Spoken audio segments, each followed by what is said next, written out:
He looked at you with eyes that were absolutely piercing, not hostile, just real sincerity that said this man is unusual. He was small, even by Vietnamese standards. Only 4 feet 11 inches tall and barely 100 pounds, he appeared frail. He tried to project this image of himself as a simple, modest, emaciated, kind of wandering scholar. In fact, he was a tough guy. Perhaps no leader in history has resisted the guns of the enemy as stubbornly or as long as this little man. He's a very shrewd politician and a very good actor.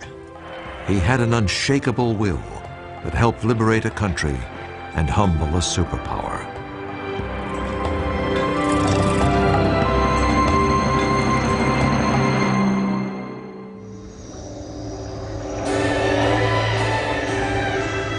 In the late 19th century, Indochina was France's most valuable colony. The French made huge amounts of money with rubber and rice exports, especially from the territory now known as Vietnam. Unfortunately, the native people received little or no benefit of this wealth. They had few rights within their own country and little hope for a better life. Life was only slightly better for the family of Ho Chi Minh. What we do know about his family generally is that they were upper class or gentry, as were all the communist revolutionaries. Ho Chi Minh's father, Huynh Sinh Soc, came from the village of Kim Lien in Nghệ An, a poor province in central Vietnam. On May 19, 1890, his wife gave birth to their third child and their second son. He was named Nguyen Sinh Kung, but would one day be known around the world as Ho Chi Minh. When Ho turned 11, tragedy struck the family. While his father was away, his mother died shortly after giving birth to a third son. You can imagine the effect this had. I mean, being faced with the fact that his father was away and his mother had died, and he was responsible for this, basically an infant. And when his father came back to Hue, he took him back to his home village. Ho Chi Minh's father served as a mandarin or local official and spent a great deal of time away from home. Fortunately, relatives and family friends helped take care of Ho and his brother and sister. Initially, Ho's early education was in the traditional study of Chinese characters and Confucian philosophy. But in his early teens, his father apparently became convinced that for his sons to succeed, they needed a French education. He sent both of them to a preparatory school run by the imperial regime in such a way as to instruct the students in the French language and French culture. Though Ho's father worked for the imperial bureaucracy, he routinely criticized it for so easily relinquishing the country's independence to the French. He was recalled to Hue, and eventually he was dismissed entirely from the bureaucracy. And it's at that point that his life fell apart. And he went to Saigon, he took a job for a while on a rubber plantation. Later he sold traditional medicines.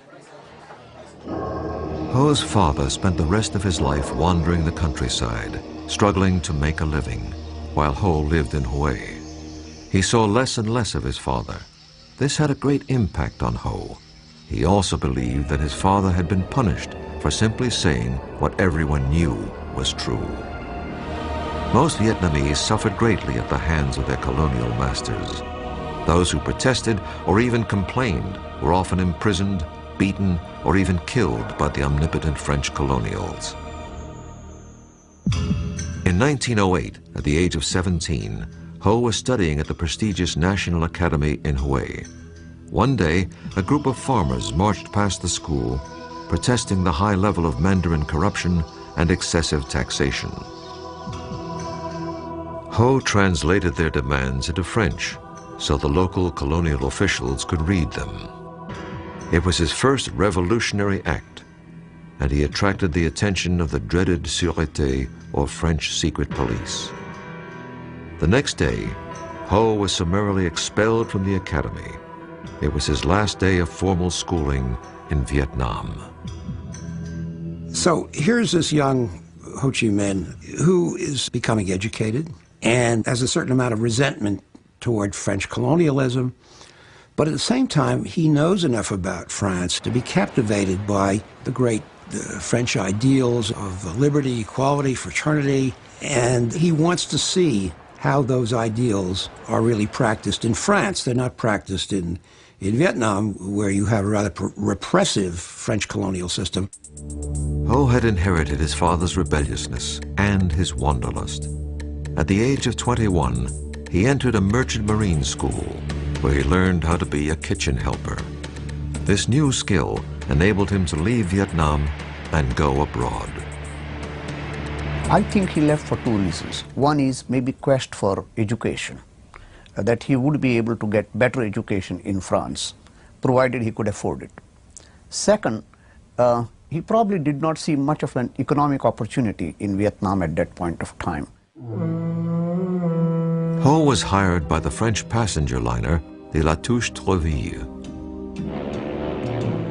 and in 1911 began an odyssey that would take him to nearly every corner of the world.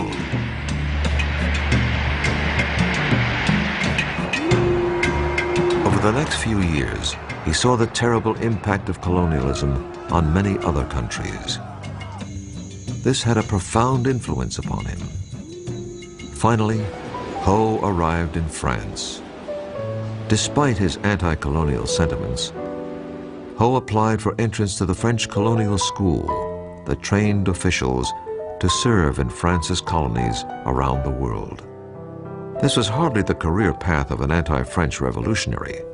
Ho's application was turned down. There's no indication as to how he reacted to the rejection, except that we may assume that it probably strengthened his assumption that he couldn't expect to work from within the system, that he was going to have to work outside the system. In other words, it could very well have been one of a whole series of steps that eventually led him into becoming a revolutionary. Ho wandered around France for a year or so. He supported himself with a variety of odd jobs, including gardening and dishwashing. He went back out to sea between 1911 and 1917, traveling to Africa, South America, and even the United States. On one trip, he reportedly jumped ship in Boston and made his way down to New York City. I mean, here he is seeing, as it would be to any kid from this faraway place, the skyscrapers, the highways, taking the subway up to the Bronx, taking the ferry to Hoboken. He was absolutely dazzled by the Statue of Liberty and everything it represented. While working as a dishwasher in New York's Chinatown, Ho was amazed to learn that immigrants in the U.S. were entitled to legal rights that the Vietnamese weren't allowed to have under the French in their own country. He said, I was with the lowest labor types in New York. There were blacks, there were Chinese, and they weren't quite as well treated as the Anglo-Saxons. But he said, you know, they could all vote.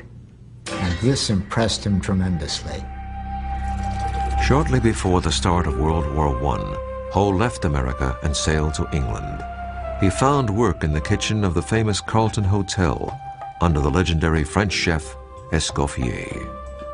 Escoffier is very impressed by Ho because Ho speaks French, because he's very courteous, and eventually is promoted to being the assistant pastry chef. While in London, Ho had met many other passionate anti-colonialists from places like India, Africa, and Ireland. These contacts rekindled Ho's own nationalist notions. He rededicated himself to liberating his homeland. In 1917, he decided to forego a promising career as a pastry chef and move to Paris. He would learn how to become a revolutionary.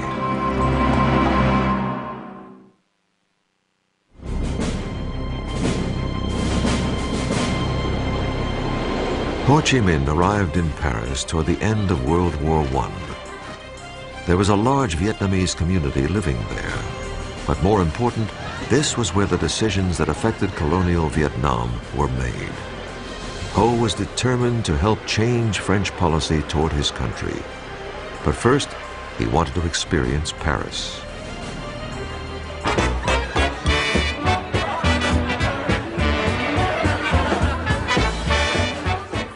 He wandered around the town and would go to art galleries, take in lectures, improving his French. He used to love to go to music halls, and one of his favorite singers was Maurice Chevalier. And he memorized these songs and went on for the rest of his life, without the straw hat, of course, singing Maurice Chevalier songs. In Paris, Ho supported himself through a variety of odd jobs. He worked as a cook and he retouched photos. He even reported on boxing matches and reviewed films for a French newspaper.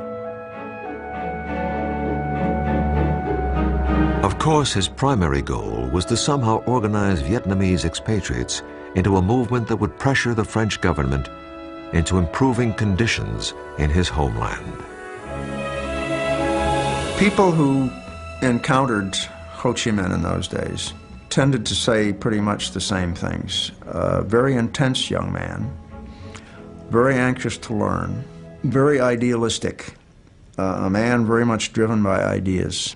But what was remembered about him perhaps more than anything else was his sharp eyes that essentially seemed to penetrate the soul of the person who was talking to him. Ho discovered that there were many Frenchmen who were sympathetic to his cause. These liberals encouraged him to join their socialist group and to write and publish his own ideas. Soon, Ho and other Vietnamese expatriates began publishing an anti-colonial newspaper directed toward the Vietnamese community in France. Their leaflets were even smuggled back to Vietnam. All of his writings really are on that theme, what a rotten deal colonials are getting all over the French Empire, which indeed they were. And Ho's point of thinking is, how do you fix this? Do you fix it with a revolution? Do you fix it with violence? How do you do it? Writing under the pseudonym Nguyen Ai Quoc, or Nguyen the Patriot, Ho simply advocated better treatment and equal rights for his people, not revolution. He achieved a near-legendary status in certain circles back in Vietnam, where his rhetoric was considered visionary. Ho also attracted the attention of the imperial regime back home. They accused him of inciting treason and condemned him to death if he ever returned to Vietnam. In 1919, U.S. President Woodrow Wilson traveled to the Versailles Peace Conference to present his famous 14-point plan for world peace. Ho and his associates discovered that one of Wilson's key points was that all nations deserve the right to self-determination. Ho believed that this meant that the U.S. was advocating the end of the colonial system. And Ho Chi Minh, thinking that this might apply to Vietnam, got himself all dressed up in a cutaway coat and striped pants and a top hat, and he went out to Versailles carrying with him a document that he had written, which was a kind of inventory of various cases of French repression in Vietnam. And his idea was to give this to Wilson so that the United States would then exert pressure on France. Well, he got very rudely rebuffed when he tried to go in to see Wilson or even deliver this. Ho had believed that President Wilson would be sympathetic to Vietnam's plight. He was greatly disappointed that he was unable to present his case. This forced him to look elsewhere for help. A socialist showed Ho a paper that had been written by Vladimir Lenin. In it, the Soviet leader wrote that one of the keys to the spread of communism was the liberation of all colonies. The Russians wanted to end colonialism not because they loved the people who were under colonial rule, but for their own selfish interests. They wanted to weaken the Western powers.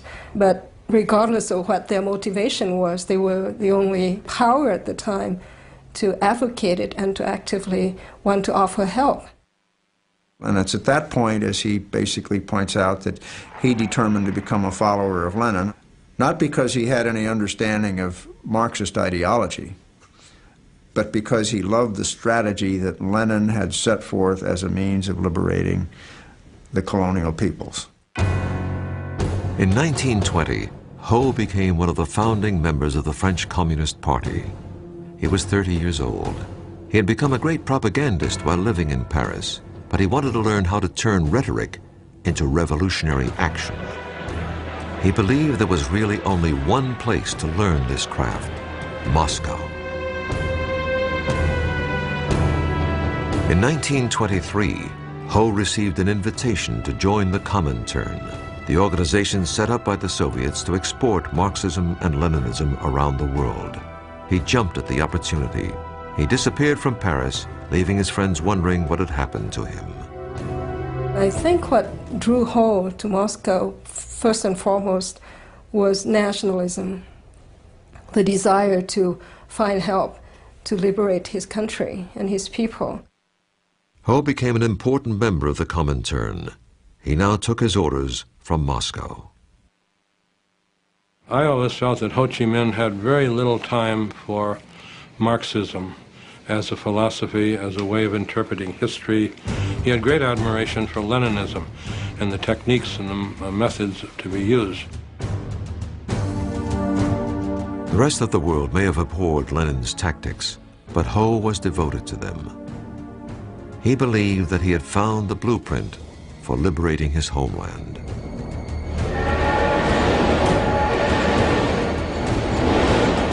Ho received his first international assignment when he was sent to Canton in South China to help organize communist cadres.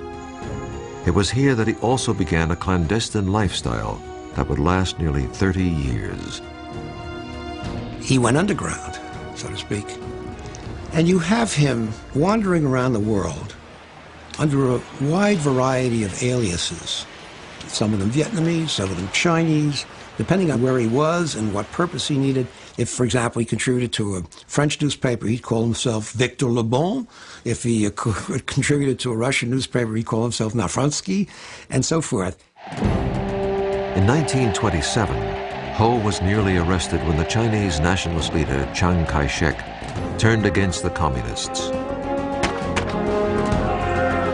Ho narrowly escaped capture and a likely death sentence, and eventually made his way to Siam, or present-day Thailand.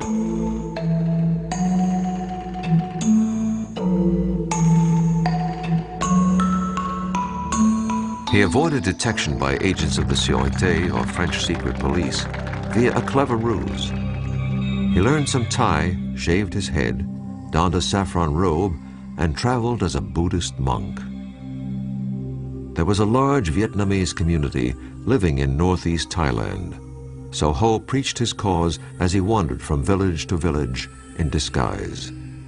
I don't know of any other leader of his stature having done this kind of masquerading under different guises, or having had to change his name so many times, which makes me wonder whether this was just a necessity, or was it the sense of the drama in the man that prompted him to do this. For most of the 1930s, Ho's whereabouts were not known. He had even been reported dead. Ho just disappeared.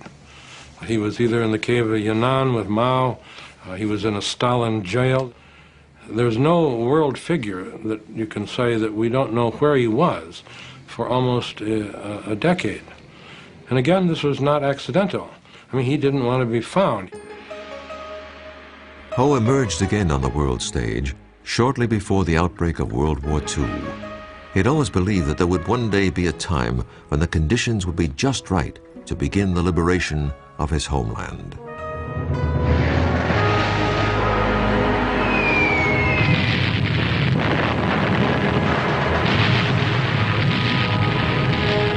When France fell to Germany in the early months of World War II, and the pro-German Vichy government took over the colonial rule of Vietnam, Ho believed that the moment had arrived.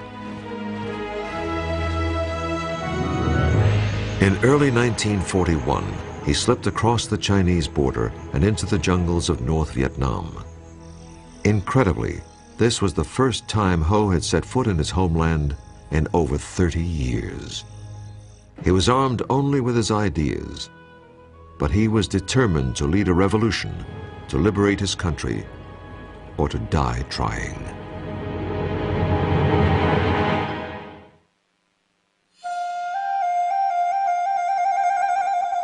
When Ho Chi Minh walked across the border into North Vietnam in 1941, it marked the first time he had set foot in his country since 1911. He had no weapons, almost no money, and very little support. But he was determined to organize a guerrilla movement that would drive the foreigners from his country. He calls the movement the Viet Minh, which is an acronym for Independence League.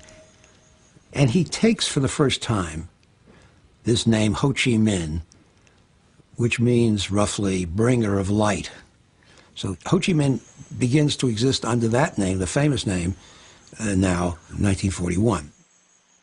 Well, there seems to be something of a myth that Ho Chi Minh, when he came back to Vietnam after 30 years of absence, was looked upon by, quote, everybody as the leader of Vietnam. I doubt that that's the case, because there was not the kind of media ability to influence the thought of people in the countryside.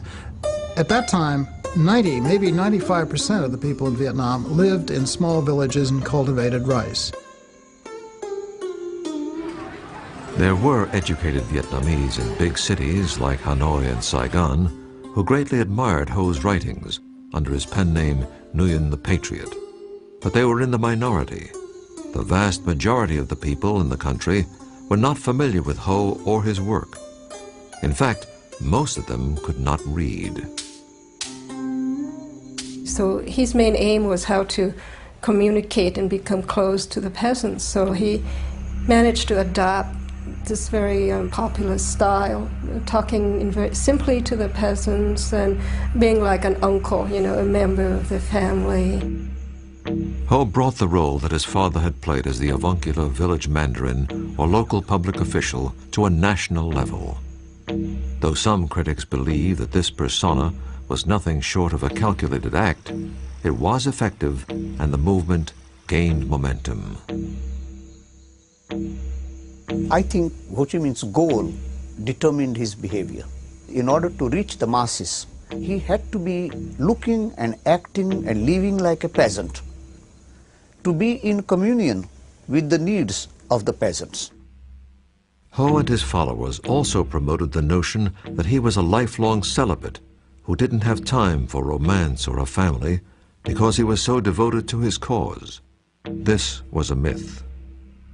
It's fairly clear now that he had several relationships. Whether they were formal marriages or not is difficult to substantiate because there are no certificates that we can point to. It's quite well established that he had either a Chinese wife or a Chinese concubine when he was in Hong Kong. No one knows at this point what happened to that woman. If Ho was married when he returned to Vietnam, it was to his cause. He was much more interested in finding the right people to form the nucleus of his movement.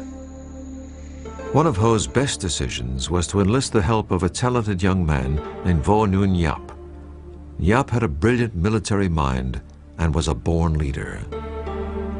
But when Giap and his men first encountered Ho, they didn't know who he was or why they should follow him. Ho told them that he had been trained in Moscow and that he was going to liberate the country by using the proven methods of his hero, Lenin. Giap and his men, and hundreds of others, soon joined Ho. I never thought of him as a revolutionary as much as an organization man. What he was a genius at was his ability to organize movements, the front organization particularly. A popular front is simply a group of groups united in a single purpose.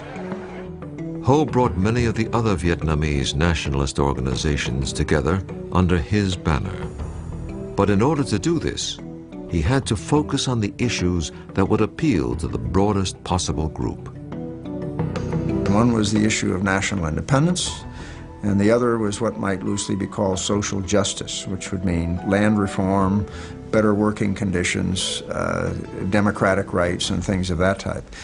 You note here not a single word about communism, about collectives, about nationalization of industry, but very simple humanistic ideas that the vast majority of the Vietnamese people could accept.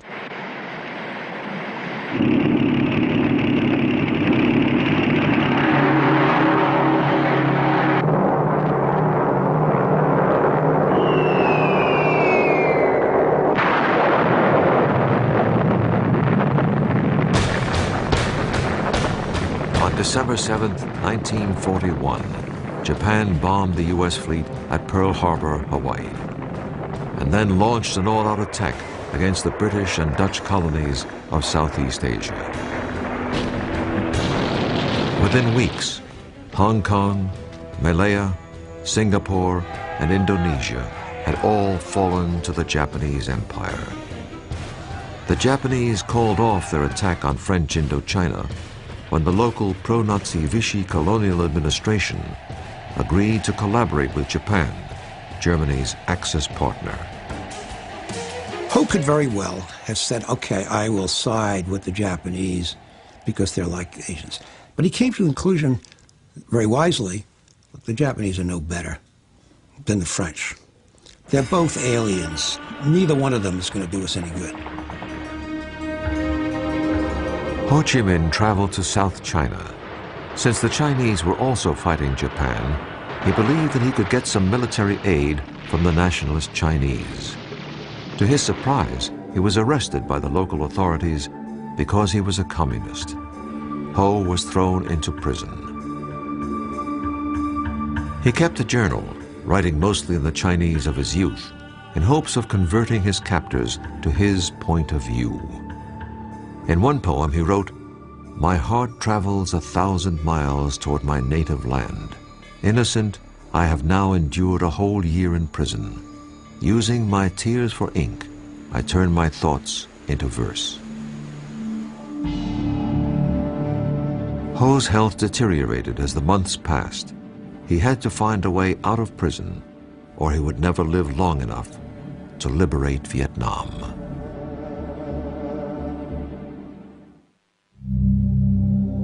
Ho Chi Minh spent 14 months enduring the worst imaginable treatment in prison. As the war worsened for the Chinese, Ho convinced his captors to release him so that he could gather intelligence on the Japanese. He was released in 1943 and walked all the way back to his old base in North Vietnam. His compatriots were stunned. They thought he had died. Once again, he became the leader. He was 53 years old.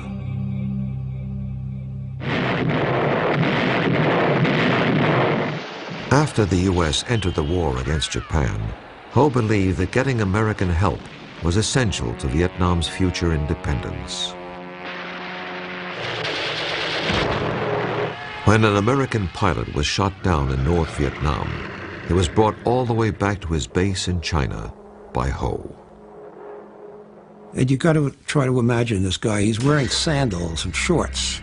He's got this wispy beard, and he looks like, you know, he weighs about 85 pounds, and he looks like he'd be blown over with a feather. Ho offered his services to the commanding officer, General Claire Chennault of the legendary Flying Tigers. Chennault declined the offer, but the Office of Strategic Service, or OSS, America's wartime intelligence service, was interested. They believed that Ho could help them rescue downed pilots, and more important, furnish intelligence information on the Japanese. Ho was accompanied back to his base by an OSS officer, giving credence to his claim that the U.S. was his ally. When the OSS began supplying radios, weapons, and training, it helped establish Ho's Viet Minh as the preeminent Vietnamese nationalist organization. But once again, Ho's life was in jeopardy. Ho took to his bed and really seemed very sick, so we sent in a paramedic. And indeed, His report, as best I can remember, was saying this cadaverous old bag of bones is why he's living, I don't know. But he opened his kit and fed him every antibiotic he had, and Ho recovered. Ho greatly appreciated the Americans, and he impressed all of them. He not only spoke and wrote in English, but he seemed to understand their culture too. He had also acquired a very American habit. He liked to smoke American cigarettes, Philip Morris in particular. But he always carried in his front pocket Vietnamese packets of Vietnamese cigarettes. And then those are the ones that he will offer to the guests. In August of 1945, 2 atomic bombs brought the war to a rapid conclusion. When Japan surrendered, there was really no one in control of Vietnam. Ho moved quickly into the gap. With General Vo Nguyen Giap leading his guerrilla forces, they took control of the north. That must have been an electrifying experience for the masses, and they must have felt that this was the moment. On September 2nd, 1945, nearly 500,000 people attended a huge rally in Hanoi. Ho gave an independence speech that began with the words, "We hold these truths to be self-evident, that all men are created equal, that they are endowed by their Creator with certain inalienable rights, and that among these are life, liberty, and the pursuit of happiness." He quoted directly from Declaration of Independence, and maybe what he was doing was flattering United States so that they could be on his side. He was disarming his opponents by saying that he was not going for Marxist revolution, he was only going for plain, simple independence for his country. He'd admit to being a communist. He said, you know, my purpose is to free up Indochina. I'm not doing anything different than you did in 1776. You managed to deal with it pretty well, and that's all I'm trying to do now. Do you have any problem with that? Ho had no illusions about the tenuous nature of Vietnamese independence. In perfect English, he wrote a letter to his OSS contacts stating, "The war is won, but we small and subject countries have no share, or very, very small share, in the victory of freedom and democracy. Probably, if we want to get a sufficient share, we have still to fight." Ho went to Paris in 1946 in hopes of working out a compromise where Vietnam could become autonomous within the French Commonwealth. I think Ho Chi Minh was trying to postpone the inevitability of armed conflict with France, because I think he was under no illusion that the French would give up without a fight. Ho's mission to Paris failed. Back in Vietnam, conditions were even worse than they had been before World War II. The French army returned and brutalized the country. As many as 2 million Vietnamese starved to death during a famine, while rice was exported to France. Ho appealed to the U.S. for mediation, but never even received a reply. The emerging Cold War between the Soviet Union and America made France's participation in the defense of Western Europe critical to the U.S. The French agreed to cooperate with the Americans, but the U.S. had to keep out of France's colonial affairs. Ho Chi Minh was meeting with a rather sympathetic French official. He said to him something that is very, very important, that the French didn't understand at the time, and which also becomes important later for the United States. He says, if we go to war, we're going to lose 10 men for every one that you lose. But in the end, we'll win and you'll lose. By the end of 1946, Ho, General Giap, and the Viet Minh were back in the jungle fighting a guerrilla war against the French.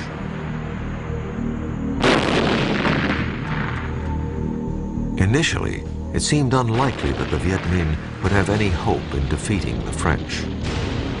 But by 1954, the French were desperate to end the bloody guerrilla war that seemed to have no end in sight. The French decided to spring a trap for the Viet Minh at a place called Dien Bien Phu. They believed that the ensuing battle would end the Indochina War. It did end the war, but in a way they could never have imagined.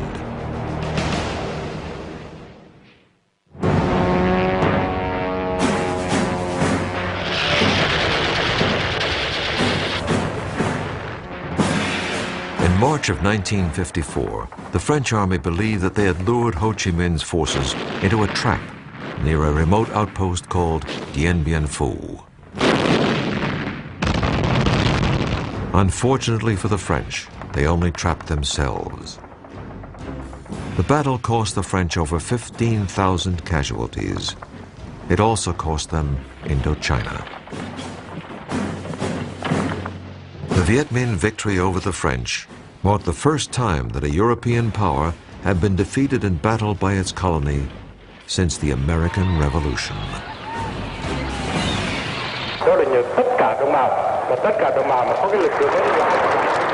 Ho's leadership and tenacity contributed greatly to the victory, as did the aid of a powerful new ally, the Red Chinese.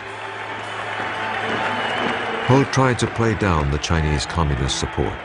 He feared that this alliance would drag Vietnam into the Cold War.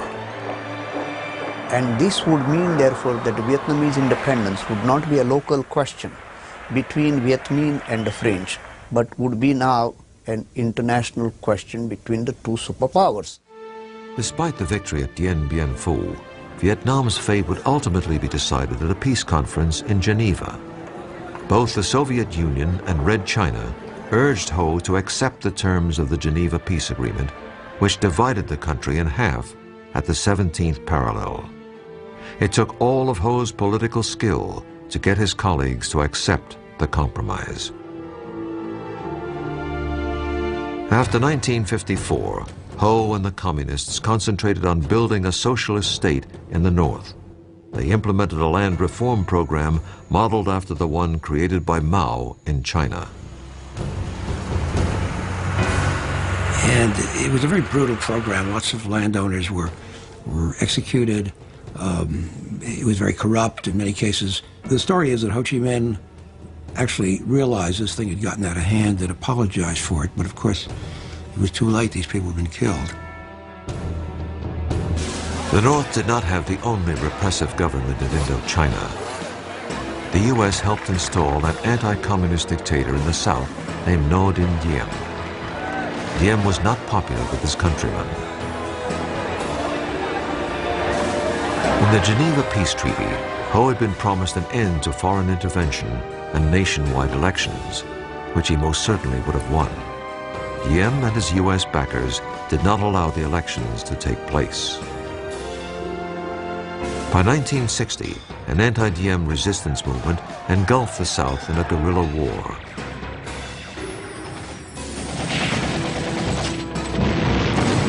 The more the North supported the guerrillas, or Viet Cong, the more the U.S. intervened to counter the spread of communism.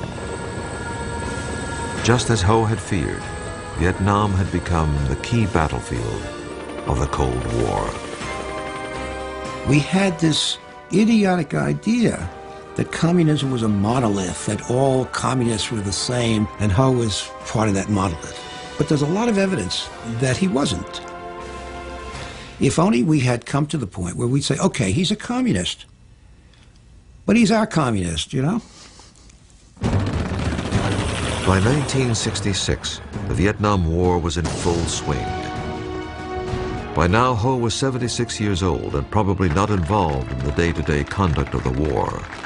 But he was still the prime source of inspiration to the Vietnamese people to fight on, no matter the cost. Ho Chi Minh died on September 2nd, 1969, at the age of 79.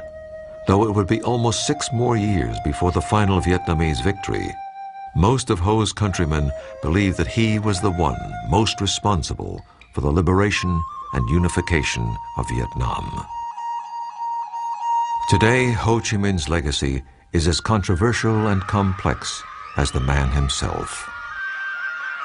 There is On the one hand, the image of Ho Chi Minh as the patriot, the leader of his country's struggle for national liberation, the man of simple tastes, a man who is almost more a Confucian than he is a Marxist or a Leninist.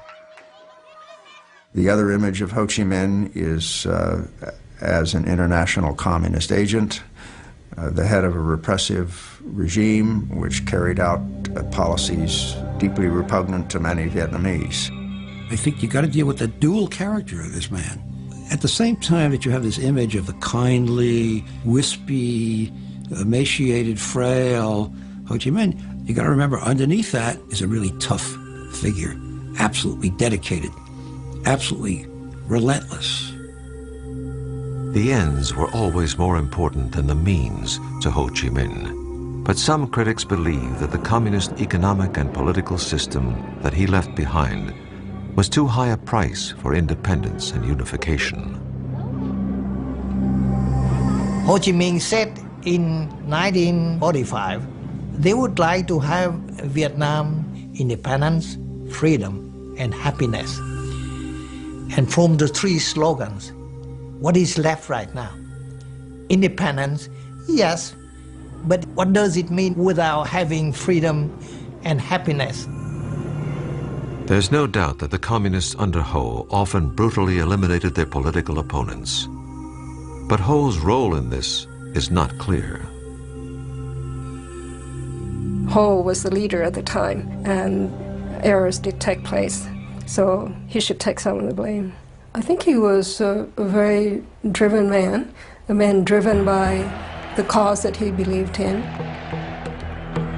As a young man, Ho dreamed of changing the lives of the Vietnamese people, but he probably never dreamed how much he would also change the United States. Ho Chi Minh hands the United States the first defeat in its history, in the longest war of its history. And in that respect, he should teach us a lesson, which is you don't get involved in wars in these places when you're up against enemies that are intensely, passionately nationalistic and are prepared to make these limitless sacrifices to win. Recent estimates of Vietnamese casualties since 1946 are placed at over 3,500,000 dead. This staggering number is a reflection of the steely determination of Ho Chi Minh and the Vietnamese people. Ho Chi Minh's enduring legacy, in terms of his image and the way he is seen around the world, I think probably he's remembered perhaps more than anything else as the leader of probably the most successful movement for national liberation that we've seen in our century. Ho Chi Minh accomplished an incredible feat in helping to free his country and unite it despite the opposition of France and the United States. This achievement required the efforts of a man who was part Lenin, part Gandhi, part Confucius, and all Vietnamese.